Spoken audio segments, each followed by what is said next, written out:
sahabat Upscape Indonesia, jumpa lagi dengan Suci di channel YouTube Upscape Indonesia.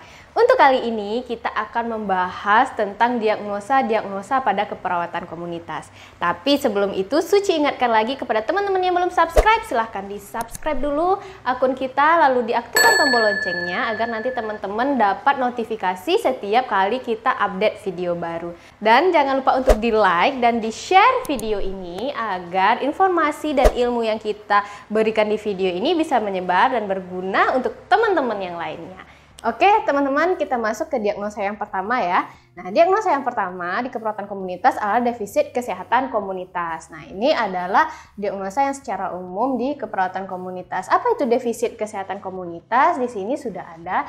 Jadi, defisit kesehatan komunitas itu adalah suatu keadaan di mana terdapat masalah kesehatan atau faktor resiko yang dapat mengganggu kesejahteraan pada kelompok atau pada suatu komunitas. Nah, itu adalah defisit kesehatan komunitas. Nah, apa saja data mayor yang kita butuhkan untuk menegakkan diagnosa ini? Nah, data mayornya salah satunya adalah adanya masalah kesehatan pada komunitas. Contoh di komunitas itu ada masalah kesehatan berupa adanya DBD, adanya wabah diare dan sebagainya, atau adanya faktor risiko fisiologis atau psikologis yang dapat menyebabkan anggota komunitas menjalani perawatan. Contoh, seandainya ada penumpukan sampah di sungai yang dapat menyebabkan nanti masalah kesehatan pada komunitas atau kelompok, atau juga seperti psikologisnya, contoh juga bisa seperti adanya kerusuhan.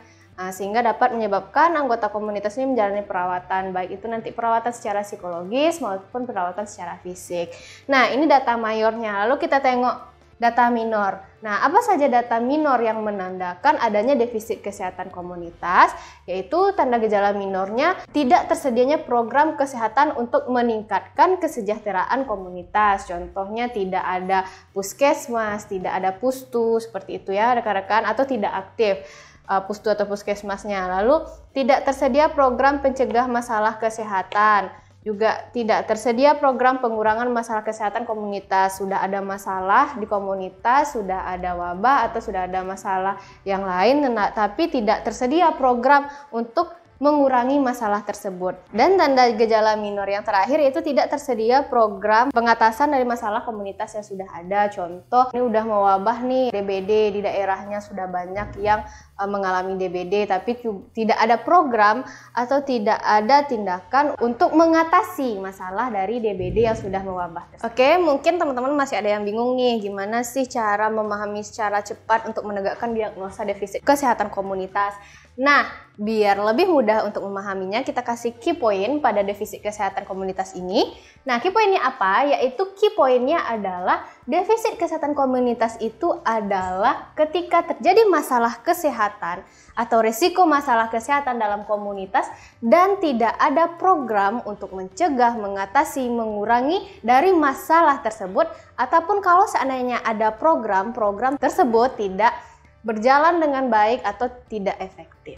Baiklah rekan-rekan, kita masuk ke diagnosa kedua, yaitu tentang manajemen kesehatan tidak efektif. Nah, apa itu manajemen kesehatan tidak efektif? Yaitu bisa ditengok di sini, yaitu pengaturan dan pengorganisasian dari penanganan masalah kesehatan atau kebiasaan hidup sehari-hari tidak memuaskan untuk mencapai status kesehatan yang diharapkan. Nah, definisinya seperti itu.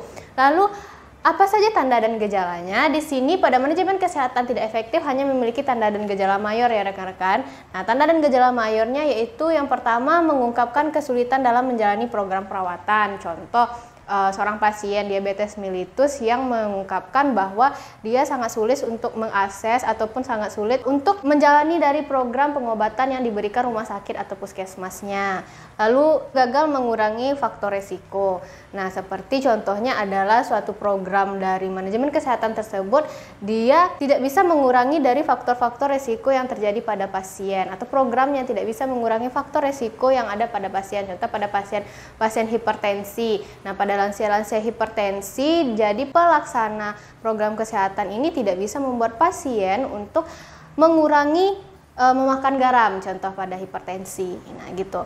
Lalu Yang ketiga, gagal menerapkan perawatan atau pengobatan sehari-hari. Nah, jadi di sini seperti pasiennya itu tidak bisa meminum obat secara teratur, atau pasiennya mengatakan kalau dia bosan untuk meminum obatnya, dan dari petugas kesehatannya juga tidak bisa untuk meyakinkan pasien untuk menerapkan perawatan atau pengobatan sehari-hari gitu. Nah, yang keempat, data mayornya adalah aktivitas hidup sehari-hari tidak efektif untuk mendapatkan kesehatan yang optimal. Nah, contohnya pasien diabetes mellitus, dia tidak melakukan manajemen nutrisi yang baik atau tidak melakukan olahraga seperti itu. Apa key point dari diagnosa manajemen kesehatan tidak efektif ini, rekan-rekan? Nah, key pointnya adalah pasien itu sudah mendapatkan pengobatan atau sudah mendapatkan terapi, namun pasien itu tidak bisa atau terkendala dalam melaksanakan pengobatan atau terapi itu dalam kehidupan sehari-hari. Contohnya seperti tadi, pasien dengan diabetes mellitus atau hipertensi tidak meminum obatnya secara teratur, atau juga pasien tersebut tidak melaksanakan diet sesuai dengan anjuran atau dari terapi yang diberikan oleh tenaga kesehatan. Sekarang kita masuk ke diagnosa ketiga di keperawatan komunitas ya teman-teman. Nah, diagnosa keperawatan yang ketiga yang biasa muncul di keperawatan komunitas adalah pemeliharaan kesehatan tidak efektif. Nah, apa itu pemeliharaan kesehatan tidak efektif? Nah, di sini ada definisinya. Definisinya menurut SDKI 2016 yaitu ketidakmampuan mengidentifikasi, mengelola, dan atau menemukan bantuan untuk mempertahankan kesehatan. Nah, itu adalah definisinya. Nah, apa saja data tanda gejala mayor atau minor untuk menegakkan diagnosa ini? Berapa sudah kita rangkum.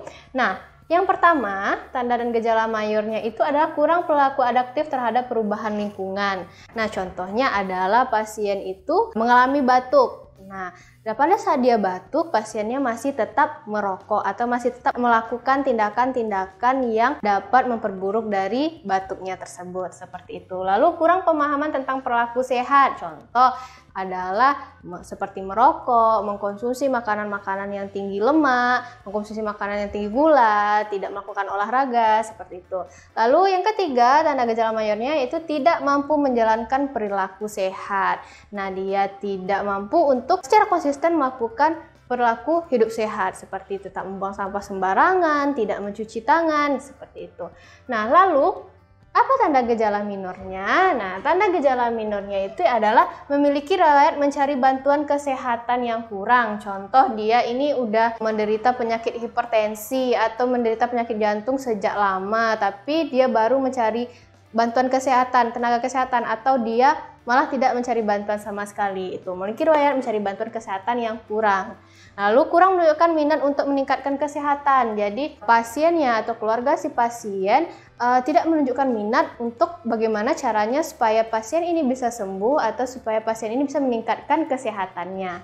Seperti itu. Lalu tidak memiliki sistem pendukung. Nah, seperti tadi, keluarganya tidak mendukung atau keluarganya tidak peduli, tidak memberikan support atau dorongan kepada pasien untuk sehat. Oke, lalu apa sih key point dari pemeliharaan kesehatan tidak efektif ini? Nah, key pointnya adalah seperti ini teman-teman, yaitu key pointnya adanya masalah kesehatan pada kelompok atau pada populasi, namun kelompok atau populasi tersebut kurang pengetahuan tentang praktek kesehatan ataupun kurang kemauan dalam memelihara ataupun meningkatkan kesehatannya. Jadi masalahnya udah ada, masalah kesehatannya udah ada, tapi kelompok atau populasinya kurang pengetahuan ataupun kurang kemauan untuk mengatasi atau memelihara kesehatannya tersebut. Kita masuk ke diagnosa yang keempat, yaitu perilaku kesehatan yang cenderung beresiko. Nah, apa nih definisi dari perilaku kesehatan cenderung beresiko? Nah, di sini ada definisinya, yaitu hambatan kemampuan dalam merubah gaya hidup atau perilaku untuk merubah status kesehatan. Nah, apa aja tanda dan gejala mayor minornya? Di sini sudah kita list. Data mayor yang pertama yaitu menunjukkan penolakan terhadap perubahan status kesehatan. Nah, ini contohnya adalah seperti dia menolak atau tidak mengakui bahwa dia memiliki masalah kesehatan atau status kesehatannya udah berubah. Lalu yang kedua, gagal melakukan tindakan pencegahan masalah kesehatan. Nah, contohnya untuk mencegah kanker gitu kan. Dia gagal melakukan tindakan pencegahan kanker seperti dia masih tetap merokok atau masih tetap memakan makanan yang bersifat karsinogenik.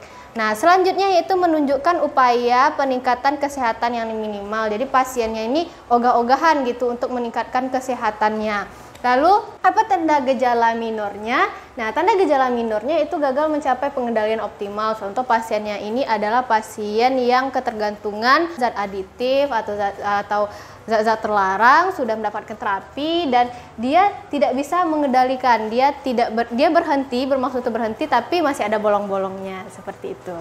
Nah, untuk memudahkan memahami dari diagnosa perilaku kesehatan sindrom berisiko ini, kita ada key point-nya rekan-rekan. Nah, key point-nya adalah perilaku maladaptif yang dilakukan oleh populasi, ingat ya, dilakukan oleh populasi namun belum terjadi masalah kesehatan. Contohnya tadi adalah penyalahgunaan zat-zat aditif atau merokok atau juga perilaku kehidupan yang tidak sehat. Contoh memakan makanan tinggi gula, tidak berolahraga, makan makanan tinggi kolesterol, sehingga dia akan berisiko namun masalah kesehatan itu belum terjadi. Oke rekan-rekan, sekarang kita masuk ke diagnosa yang kelima. Diagnosa yang kelima adalah kesiapan meningkatkan manajemen kesehatan. Nah, apa sih diagnosa kesiapan meningkatkan manajemen kesehatan itu? Nah, definisinya adalah sudah di depan. Jadi definisinya itu pola pengaturan program kesehatan dalam kehidupan sehari-hari yang cukup memenuhi tujuan kesehatan dan dapat ditingkatkan. Nah, apa aja sih tanda dan gejalanya atau apa aja sih data-data mayor dan minor untuk menegakkan diagnosa ini? Di sini udah kita rangkum beberapa. Data mayornya adalah yang pertama mengekspresikan keinginan untuk mengelola masalah kesehatan dan pencegahannya. Jadi pasiennya menyatakan atau mengekspresikan bahwa dia ingin hidup lebih sehat, dia ingin memperbaiki kesehatannya atau mengatasi masalah kesehatan yang dideritanya ataupun mencegah masalah kesehatan yang mungkin timbul pada dirinya dan keluarganya. Lalu yang kedua adalah pilihan hidup sehari-hari tepat untuk memenuhi program kesehatan. Contohnya adalah pasien tersebut kegiatan sehari-harinya atau pola hidupnya itu sudah mengarah pada pola hidup yang sehat. Contoh dia makanan yang bergizi seimbang, rendah gula, rendah garam, atau melakukan olahraga. Pokoknya dia sudah mulai melakukan atau mempraktekkan pola hidup sehat. Itu tanda gejala mayor. Nah, kita pindah ke data minor. Nah, apa aja sih data-data minor yang menunjukkan kesiapan meningkatkan manajemen kesehatan? Datanya adalah dia mengekspresikan tidak ada hambatan dalam mengintegrasikan program yang ditetapkan untuk mengatasi masalah kesehatan. Nah, berarti pasiennya mengekspresikan atau mengatakan bahwa dia nggak ada masalah, tidak ada hambatan untuk meningkatkan kesehatannya. Lalu yang kedua adalah menggambarkan penurunan faktor resiko yang terjadi yang dapat menyebabkan masalah kesehatan. Jadi dia menggambarkan bahwa faktor-faktor resikonya itu sudah berkurang. Faktor resiko seperti faktor resiko untuk hipertensi, untuk kanker, untuk diabetes atau penyalahgunaan zat itu sudah berkurang. Nah, lalu tidak ditemukan gejala atau masalah kesehatan atau peningkatan penyakit yang tidak terduga. Jadi pasiennya itu tidak ditemukan gejala-gejala penyakit tertentu. Nah, baiklah rekan-rekan, untuk mudahnya kita memahami dari diagnosa yang satu ini, kita akan kasih key point lagi. Nah, apa key point dari kesiapan meningkatkan manajemen kesehatan ini? Nah, key point-nya adalah adanya data yang cenderung mengarah pada perubahan perilakunya menjadi lebih adaptif. Jadi, pada kasus atau pada soal akan menggambarkan bahwa si pasien atau satu keluarga atau komunitas akan memperlihatkan adanya perubahan perilaku yang lebih adaptif, yang lebih mengarah pada perilaku hidup sehat. Baiklah rekan-rekan, tadi itu adalah pembahasan tentang diagnosa-diagnosa pada keperawatan komunitas. Nah, bagi teman-teman yang punya pertanyaan mengenai pembahasan kita tadi, silahkan ditanyakan di kolom komentar kita. Atau bagi teman-teman yang mau belajar gimana sih cara menegakkan diagnosanya, gimana sih contoh-contoh soalnya diagnosa keperawatan komunitas ini, teman-teman bisa gabung di bimbel kita, di bimbel persiapan UKNI kita. Nah, untuk info lebih lanjut mengenai bimbel dan layanan kita, silahkan cek di akun Instagram Upscape di sini ya teman-teman. Nah, jangan lupa juga bagi teman-teman yang belum subscribe, nggak lupa Suci ingatkan, silahkan di subscribe dulu channel kita. Lalu jangan lupa aktifkan tombol lonceng agar nanti teman-teman dapat notifikasi di setiap ada video baru yang kita upload. Dan untuk teman-teman, jangan lupa di like dan di share video ini agar informasi yang kita berikan itu merata dan didapatkan oleh teman-teman yang lain. Oke, sekian pertemuan kita untuk kali ini. Sampai jumpa di video-video selanjutnya. Dadah. Set. Di macetnya. Dari mau lah aku tadi rancang. Nah, bagi teman-teman kan yang ingin bertanya.